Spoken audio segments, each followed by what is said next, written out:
which is good, but now I gotta keep things rolling.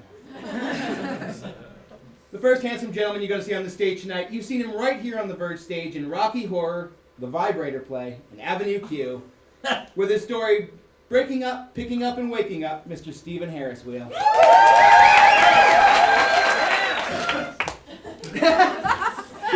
He called me handsome. So I wanted to start off with a question. And how many of you here have seen me up on stage here, at least like half naked? So when I first heard that exposed was the theme for this year, I immediately thought of all the times that I've been up on stage here virtually naked. And this theater has really exposed me to a lot, and exposed a lot of other people to many things. In fact, I remember one time in particular, I was pretending to finger Ryan's wife. For rehearsal, of course, because those are the plays that we do. She looked up at me and she goes, I've been in theater so many years, and it's come to this point, faking an orgasm on stage. And I just laughed and I said, that's funny because the very first play I ever did here, I was pretending to have sex and faking an orgasm on stage. With a guy in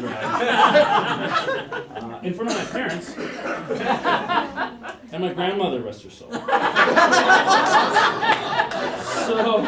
So considering that I'm always exposed up here, I took a different avenue. And exposed for me was really like being out on my own, exposed to the world without a safety net. So this is the story about the first time I was ever out on my own, and I almost died.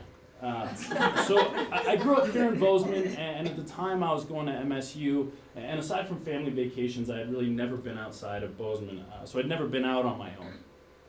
I was 19, and like any other 19-year-old, I was the smartest guy I knew. I had run into a rough patch. I had to break up with my girlfriend at the time, and it left me devastated.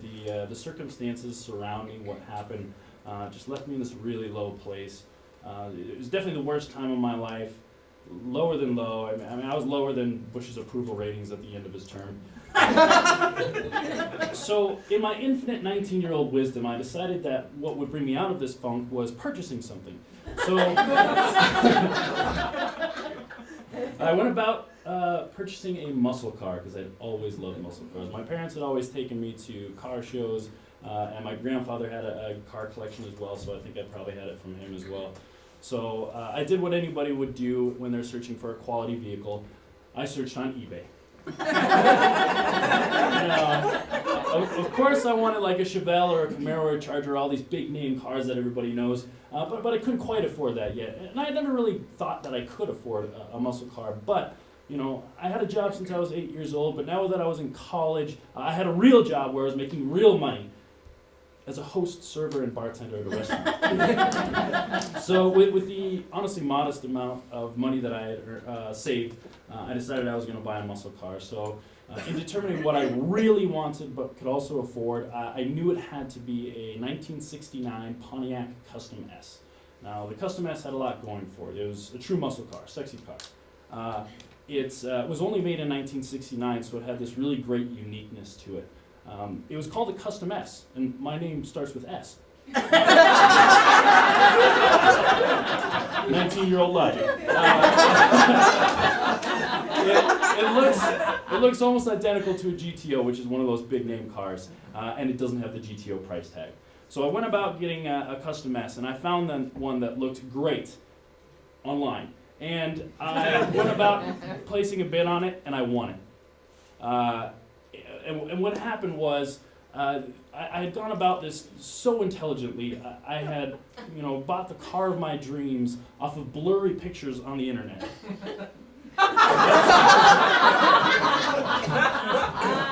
No, it's not out of focus. That is the actual picture from the app. In my defense, only half of the pictures were that blurry. The other half were actually okay. The other thing that was great about this is I sent a money order for the full amount before I'd even seen the car. Before you get too far ahead of me there, I got the title, everything was fine with that. So, and lastly, I could pick it up right away. in Buffalo, New York. Now, I don't know how good your guys' U.S. geography is, but Buffalo, New York might as well be buttfuck Egypt when it comes to proximity to Bozeman. I mean, you could throw a blind dart at that map, and 95% of the time it's going to land closer to Bozeman than Buffalo, New York. So before actually making this purchase, I had talked to my parents about buying a muscle car. I was like, oh, I'm interested in a muscle car. I thought they were going to be enthusiastic and supportive, but no. They were and still are very good parents. So instead I got a lecture on how I need to buy something that's reliable form of transportation, even though my '89 Chevy Blazer had really never had any issues. I couldn't really tell them about this purchase, but I still had to go about trying to figure out how to get this almost 40-year-old car from one side of the country to the other. The smart play, of course, would have been to ship it, but then I would have been robbed of this great adventure. Plus, I couldn't afford it. I looked into it. I had spent all my money on the car, basically. So the only thing to do was to fly out there and drive it back. Now, I went about the logistics of this and looked on Google Maps on the computer, because this is before smartphones, and determined the trip was going to take me 30 hours, which was perfect because I could break it up into 3 10-hour segments. I'd stay the first night at my cousin's in Madison, Wisconsin, the second night at my friend's in Spearfish, South Dakota. And I organized everything. I bought tickets. I printed off directions. I talked to my cousin and my friend and made sure that they knew that this was a secret mission of the utmost secrecy, because I really didn't want to tell my mom in particular, because I knew she would worry. This would be the first trip out on my own without the safety net, I'm exposed to the world. So I made sure that they knew that. I also called up the seller and asked him, hey, is there any reason that this 40-year-old car won't make it across country? He says, no, the shocks are kind of bad, but that's not going to be a big deal. The one thing is you don't want to be driving in rain or weather, because there's no inner wheel wells up front, so if you drive in water, it's going to just spray water up into your engine compartment. I was like, oh, okay, well, I can deal with that. I'm 19. So I asked him if he could change the oil before I got there so he could just be ready to go. He said, yes, he could do that. And this was, between when I purchased it and went out to get it finally, it was about 2 months when I finished that semester of school. I had my ticket purchased. I bought the cheapest flight I could. You know it was the cheapest because it had 3 legs. One was overnight, and my first stop was Seattle. Now, I don't know how good your guys' U.S. geography is, but Seattle is in the exact opposite fucking direction from Buffalo, or from Montana than Buffalo is. I also had a 5-hour layover there. So on my 5-hour layover in the Seattle airport, I get a call from my mom. And, I didn't want them to worry, so I told them, I lied to them. I told them that I was, I told them that I was helping my friend move back to Spearfish, South Dakota that week. And I get a call from my mom, so I'm expecting it to be like, oh, how's the trip going? I answer it, and I hear, where are you? And of course I keep lying. Oh, I'm on my way to South Dakota. What are you talking about? Well, it soon came out that I had been betrayed. I had been ratted out by my cousin. Apparently he just couldn't help himself from saying, oh, I can't wait to see Steve tomorrow, when he was talking to my mom earlier. So much for her not worrying about me. It was kind of odd, though, because the thing that she seemed most worried about was that I make it back in time for Mother's Day. It was basically communicated to me that if I made it back in time for Mother's Day, we'd have no problems, but if I didn't, I would have to face the wrath of the mom gods. So, great start to the trip, right? I fly from Seattle to Cleveland, and that's the overnight leg of the flight, and I had planned on sleeping on that part of the flight so I could just get there and start driving. But for some reason, I didn't realize that planes sometimes have 3 seats aside. So I got a middle seat, and I didn't sleep at all. Got to the Cleveland airport, couldn't really sleep there. Had a flight from Cleveland to Buffalo, still no sleep. So I get to Buffalo, exhausted, but really excited. This is 2 months in the planning, and this is my dream car, so I'm really excited. The seller picks me up, takes me to the car, and my excitement soon turns to panic. But there were, things are never what they seem in pictures. So there was rust on the car in places that I just wasn't expecting. There was a candy wrapper in the front seat, and it was just dirty inside.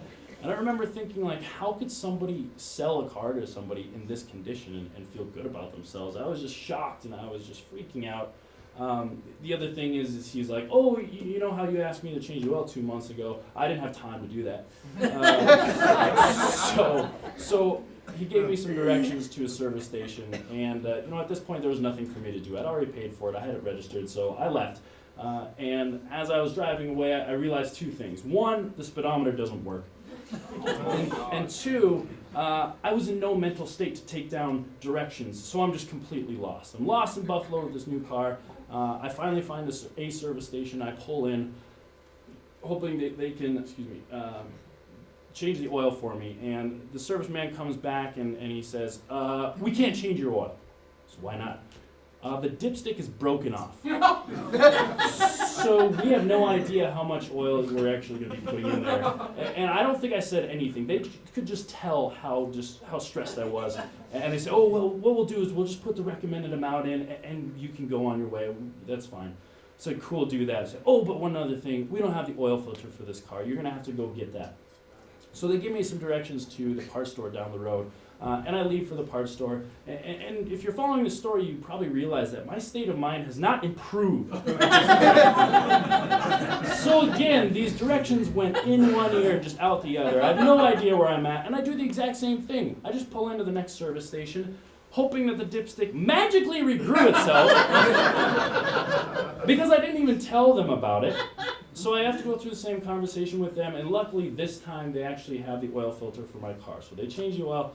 I'm on my way. I'm so close. Great. I'm still freaking out though. So I was like, I need to get gas, and I'm going to get on the road. And I go to the gas station, and I pull into the pump, hoping that I guessed the right side. So I get out. No, it's not on this. Of course, it's not on this side. This is the way my day's going. It's not on this side either. Maybe it's in the trunk? I can't put gas into my own car! This was bad. So I call up my brother, who's a bit of a gearhead, and he makes fun of me for being a complete fucking moron for a little bit. But then he remembers, he goes, oh, some of those old cars, they had the gas cap behind the license plate. So I look, sure enough, there it is. Put gas in, close the trunk, I'm ready to go, finally start my trip.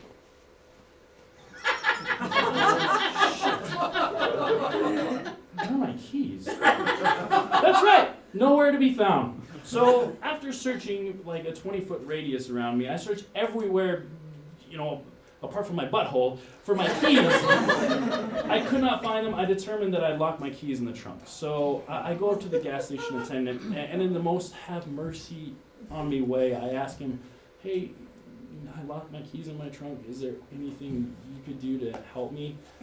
Maybe he's a magician, maybe he's a locksmith, I don't know. And he does. He says, call AAA. So I leave and I wallow in despair for a little while, and then I have an idea. There are holes on the back dash where speakers would be that I can reach my arm into the trunk area. So like maybe I can reach in there. So I put my arm through one of these holes, and I can just reach my suitcase.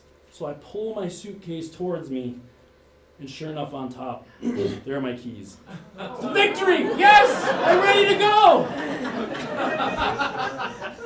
But I have no idea where I'm at, because this was before smartphones. My directions were from the seller's house. So after freaking out for a little bit longer about being lost and not knowing where I am, I-90 is just down the road, so I get on I-90, which conveniently leads all the way to Bozeman.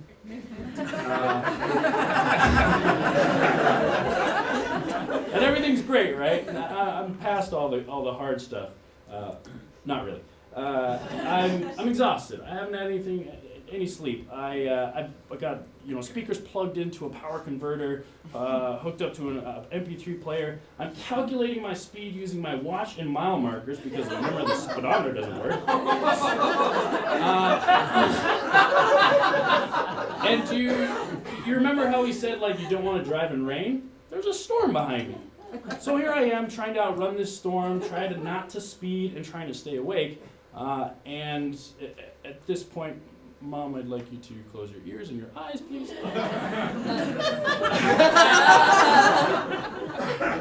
I pull one of these. And I wake up inches away from the rear of a semi, going 70 miles an hour. Needless to say, I stopped at the first opportunity.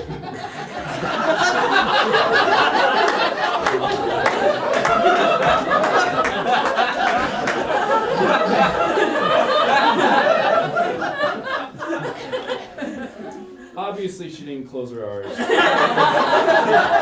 Her R's, yeah, she didn't close them. I pull off, and I'm pissed at myself for letting that happen. I'm thanking my lucky stars I'm still alive, and my car's in one piece, and I take a nap, of course. The storm does catch up to me. It starts pouring rain. And I decided I just kind of have to drive through it. And thinking back, I just kind of realized that the whole thing here was, just like when I broke up with my girlfriend and was having a tough time, sometimes in life, there are just storms you can't outrun. For the rest of the trip, I don't really know exactly what I was thinking, and probably anything a 19-year-old thinks about. But I was thinking my lucky stars, I was still alive, and I stopped at my cousin's place, who henceforth shall be known as Judas.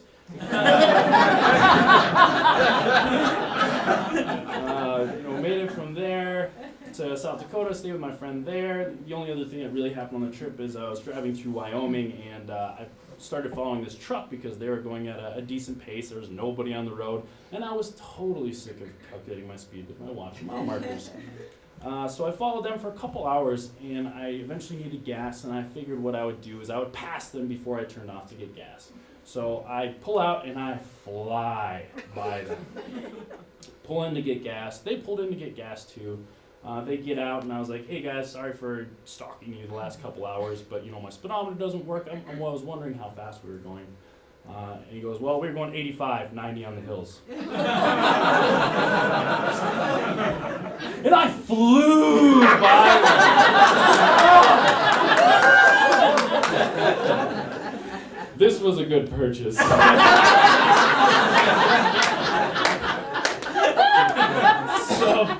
I made it back in time for Mother's Day.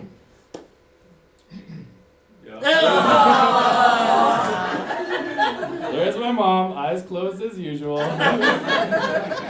Notice the pink shirt and cargo shorts. That was the times. That's what it was. So I made it back a little wiser, alive, and with a great story to tell on stage years later. I've worked on that car quite a bit since then. This is pretty much my mechanical prowess. I think there should be an engine here.